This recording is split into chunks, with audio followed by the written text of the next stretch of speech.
జరగాల్సిన నష్టం జరిగిపోయింది భారతదేశానికి. అంతా ఇంత కాదు.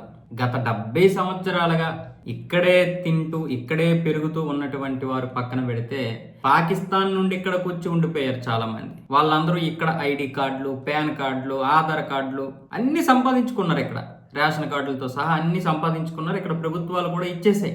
గత 60-70 సంవత్సరాలుగా వాళ్ళని పెంచి పోషిస్తున్నాం. ఇప్పుడు వెళ్ళిపోండి అంటే అక్కడ ఎక్కడికి వెళ్ళిపోతారు వాళ్ళు? ఇప్పుడు పహల్గామ్లో దాడి జరిగింది, పాకిస్తాన్ వాళ్ళు వెళ్ళిపోండి ఇక్కడ ఉండొద్దు అన్నారు. పాకిస్తాన్ వాళ్ళు ఎక్కడికి వెళ్ళిపోతారు? ఎంక్వైరీ చేశారు చాలా మందిని. ఇక్కడ పాకిస్తాన్ ఎవరైతే ఉన్నారో పాకిస్తాన్ సభ్యత్వం ఉన్నటువంటి వారు, పౌర సభ్యత్వం ఉన్నటువంటి వారు వెళ్ళిపోండి అంటే కొంతమంది దొరికారు. వాళ్ళు ఇప్పుడు వెళ్ళమంటున్నారు. మేము ఇక్కడ గత 50-60 సంవత్సరాలుగా ఉన్నాం, ఇప్పటి నుంచి కాదు. మేము మా పాకిస్తాన్ యొక్క పాస్పోర్ట్ కూడా సరెండర్ చేసి మేము భారత సభ్యత్వం తీసుకున్నామని చెప్తున్నారు వాళ్ళు. ఇప్పుడు ఏం చేయాలి? ఎక్కడికైనా వెళ్తారు వాళ్ళు.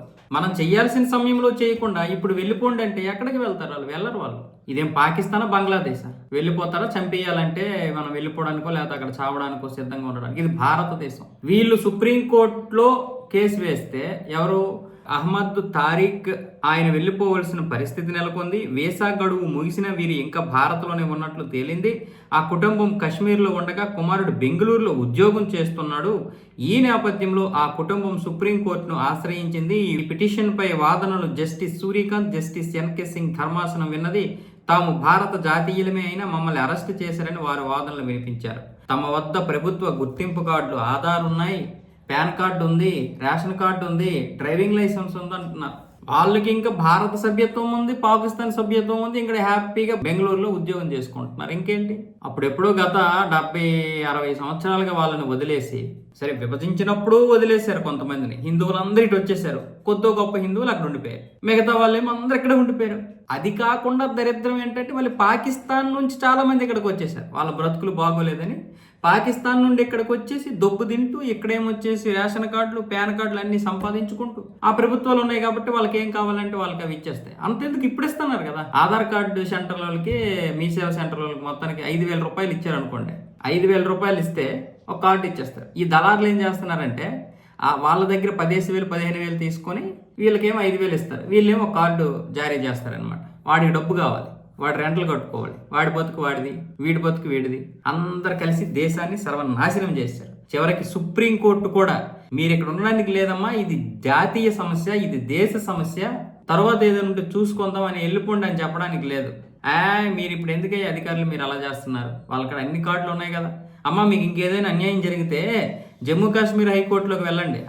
జమ్మూ కాశ్మీర్ హైకోర్టులోకి వెళ్ళి అక్కడ కూడా మీరు కేసు నమోదు చేసుకోండి. ఇక్కడ ఇంకా అధికారులు కరెక్ట్గా మీకు స్పందించకపోతే అని సుప్రీంకోర్టు చెప్తుంది. ఇంకా వాళ్ళు ఎందుకు కదులుతారు? ఇప్పుడు సుప్రీంకోర్టు ఏం చేసింది? తాత్కాలికంగా వాళ్ళు వెళ్లకుండా ఊరటిచ్చింది వాళ్ళకి. బంగ్లాదేశ్లో సుప్రీంకోర్టు ఉందా? సుప్రీంకోర్టులో ఎవడైనా వింటాడా? సుప్రీంకోర్టులో అక్కడ మన ఇస్కాన్కి సంబంధించినటువంటి ఒక వ్యక్తిని పెడితే అతని తరపు నుంచి ఒక న్యాయవాది వాదిస్తే ఆ న్యాయవాదినే చంపేస్తామన్నారు వీళ్ళు. మిగతా ముస్లిం న్యాయవాదులు అందరూ కూడా సుప్రీంకోర్టులో వాదించే న్యాయవాదులు వాళ్ళు. మళ్ళీ అలాంటి సుప్రీంకోర్టులు ఉన్నాయి బంగ్లాదేశ్లో, అలాంటి సుప్రీంకోర్టులు ఉన్నాయి పాకిస్తాన్లో. మరి మన దేశ దౌర్భాగ్యం ఏంటో?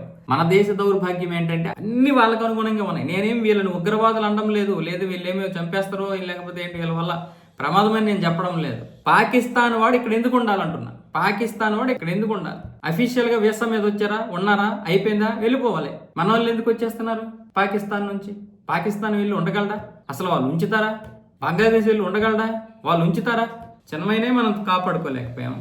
బొక్కలది ఇప్పుడు మనల్ని కూడా కాపాడుతాడు అంటే లాస్ట్కి ఏంటంటే వాళ్ళు అన్నదే జరిగిపోవాలి. భారతదేశంలో ఎంతమంది ఉన్నారు, బంగ్లాదేశ్లో ఎంతమంది ఉన్నారు, పాకిస్తాన్లో ఎంతమంది ఉన్నారు, అందరం కలిసి ఏకమైతే బొక్కలది హిందువులు ఎంతమంది.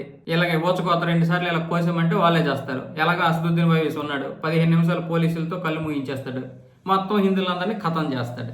సింపుల్. సిగ్గులేదు ఎవడికి? మనకి. సిగ్గులేని వెధవలం ఎవడం? మనము.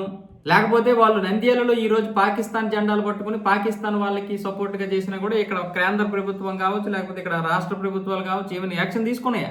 మనం అరుచుకోవడమే, మనం ఇక్కడ కొట్టుకోవడమే, మనం ఇక్కడ తన్నుకోవడమే, మనం ఇక్కడ పిసుక్కోవడమే. రాష్ట్ర ప్రభుత్వాలు కనీసం బాధ్యత లేదా? ఇదేనా మన దౌర్భాగ్యం? ఇంత దౌర్భాగ్యమా? కాలు చేతులు అక్కడే తీసేయాలి కదా.